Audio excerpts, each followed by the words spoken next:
Question 1.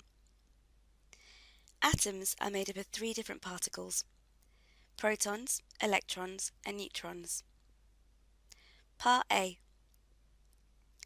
Complete the table showing the number of each particle for these elements.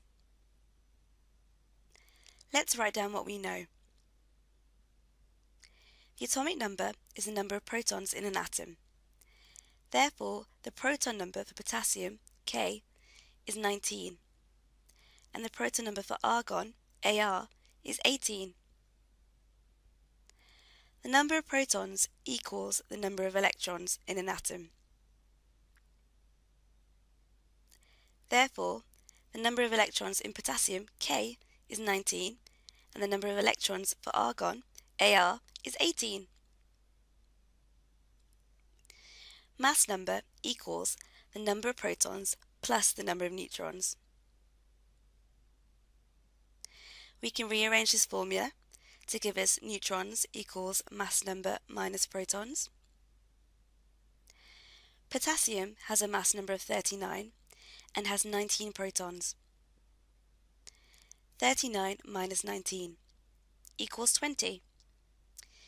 Potassium therefore has 20 neutrons. Argon has a mass number of 40 and has 18 protons.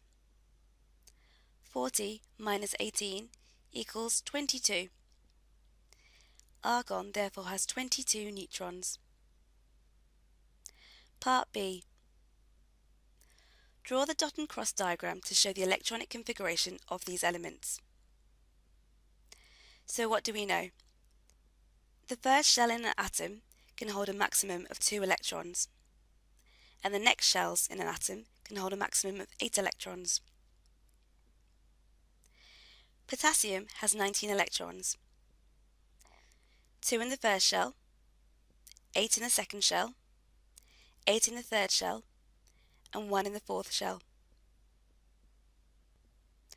Argon has 18 electrons, 2 in the first shell, 8 in the second shell, and 8 in the third shell.